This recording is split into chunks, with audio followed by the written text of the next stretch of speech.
What is your why? Do you want dynamic growth? Do you feel stuck?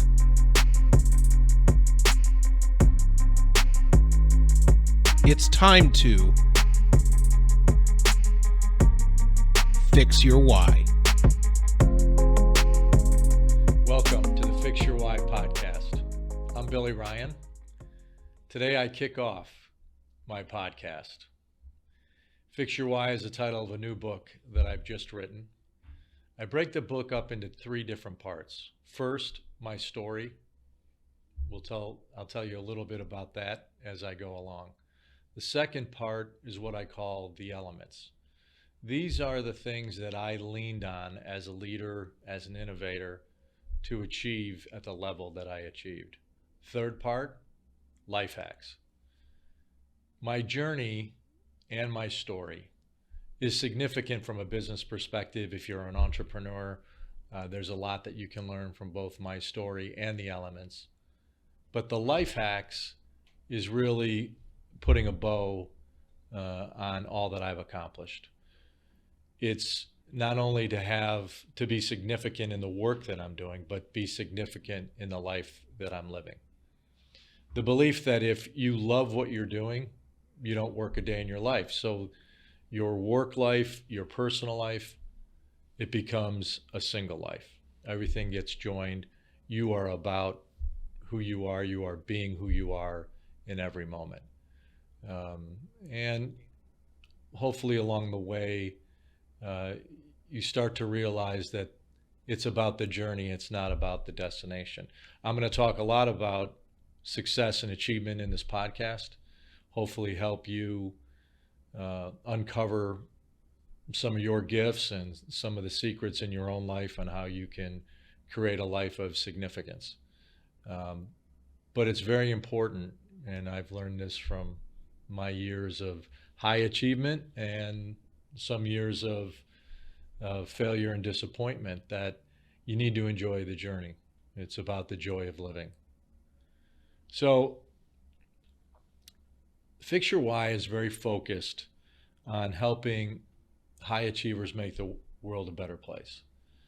And so that focuses on product development, on innovation, but hopefully we're dealing with people who are trying to improve the lives that we're living. Today there is a lot of challenge, if you will, from social media, from technology. We get attached to our technology. We let social media and technology impact how we feel about ourselves and what we think about what we're accomplishing. And I'm not here to say that social media is a bad thing or the technology is a bad thing. I've been a geek most of my life, as you can read in my book. But I hope I can help you separate what's important from what is not important. And I think pursuing a worthy goal, a worthy level of achievement or a worthy output, puts some wind in your sails. It helps you when times get tough, helps you find the strength to overcome challenges. And I also believe that if you're in pursuit of a worthy goal, that your life will be more enriching. So who benefits from the Fix Your Why podcast and from reading my book? I think everybody can benefit. When I say fix your why, I'm not suggesting that anything is broken.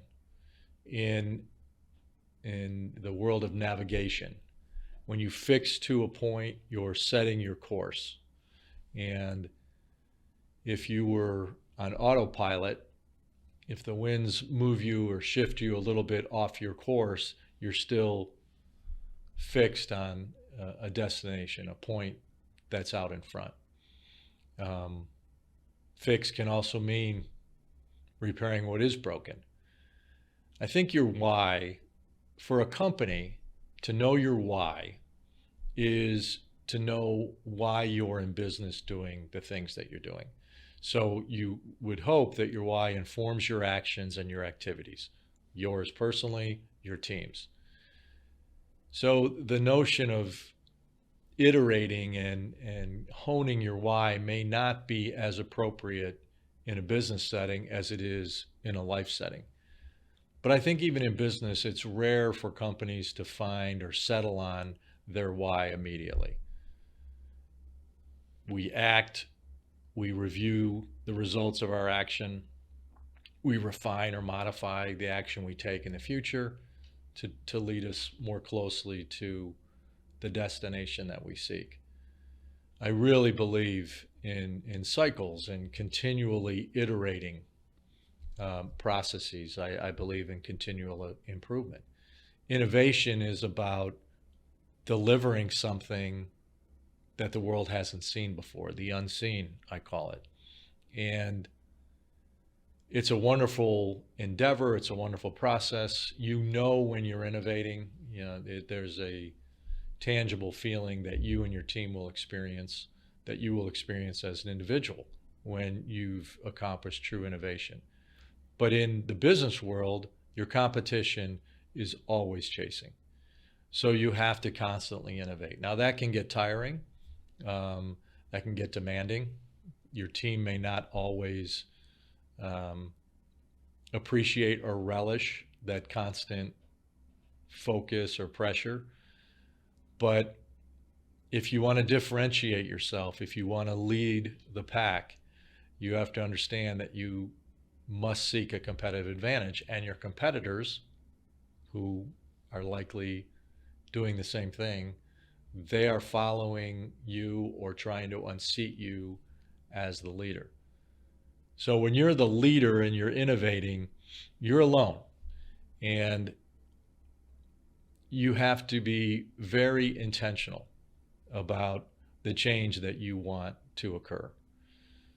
When, in my story, I grew my family's home building business significantly from 500 to 1,500 homes in 2 years, which in the home building industry was unprecedented growth. I knew my why. It was to be the best home builder in my market, but really in the country.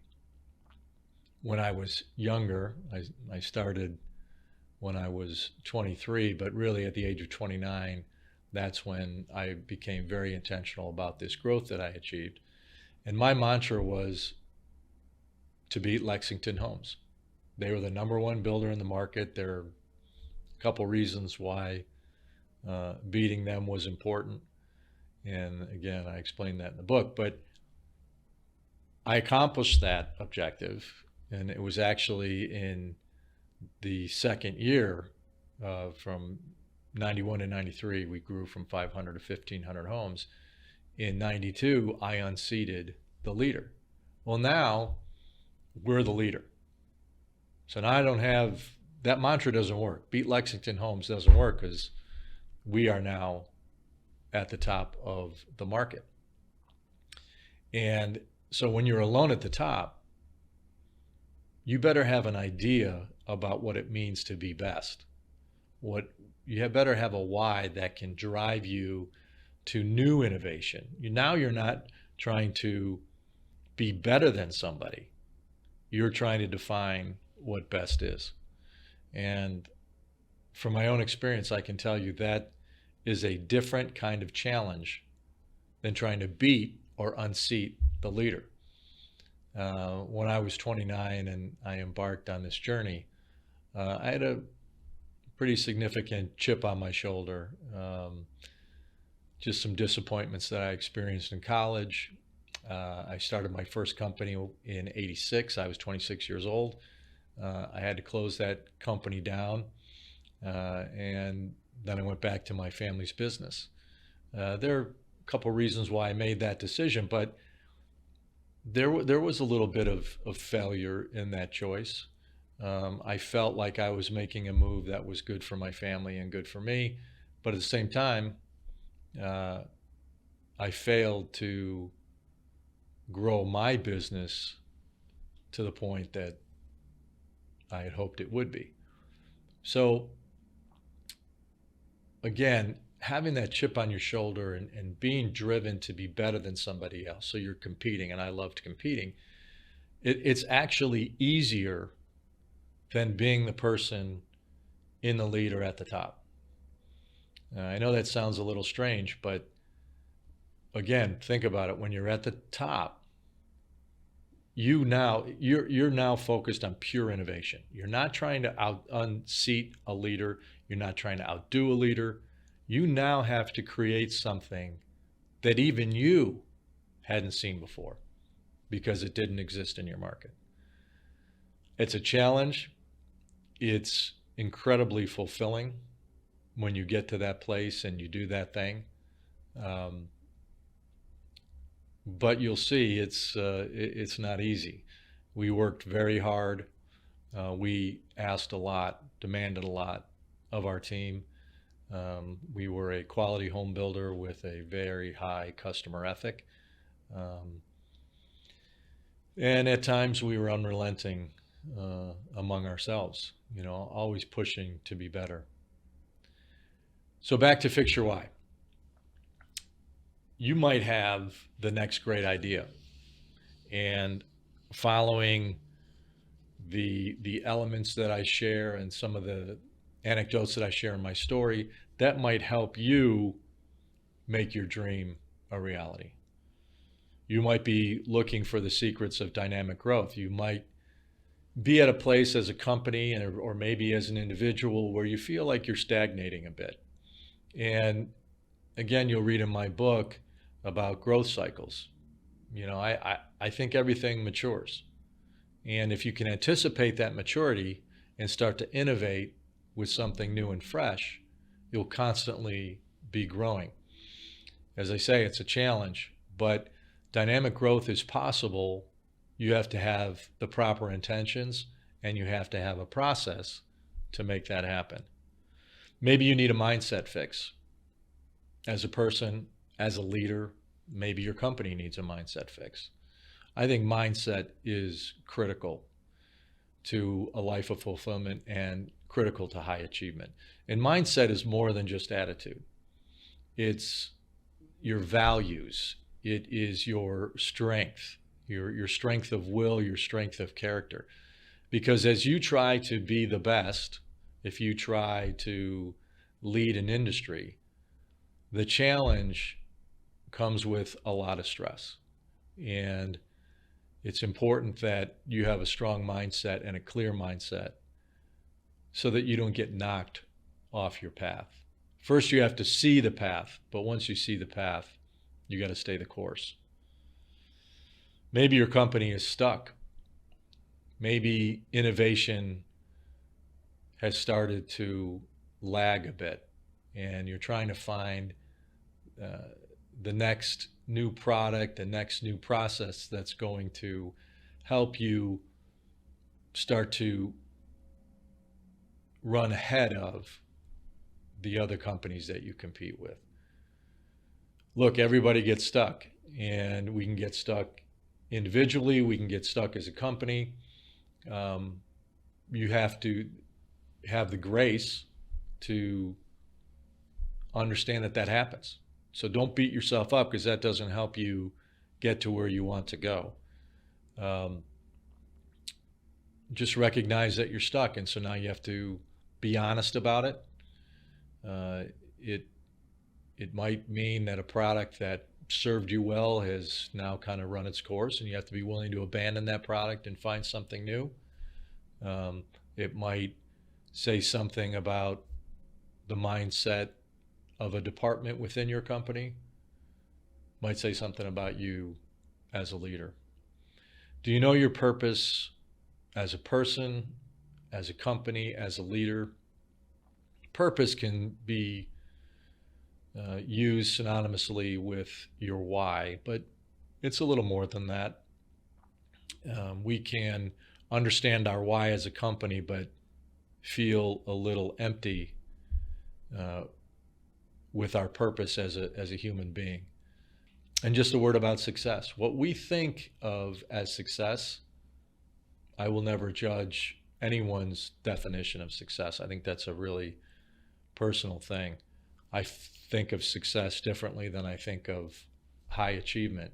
Today in my life, I'm really focused on significance.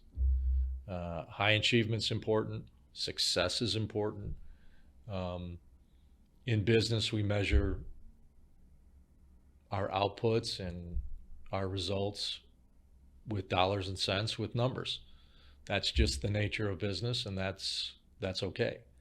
I don't know, if you're driven by money alone, it's going to be hard to sustain innovation. You need to have something more than just a financial reward as your future state. Are you excited about the work you do? I think this is kind of the essence of Fix Your Why. Again, if you enjoy what you're doing, you don't work a day in your life. And I think that's always kind of been my goal.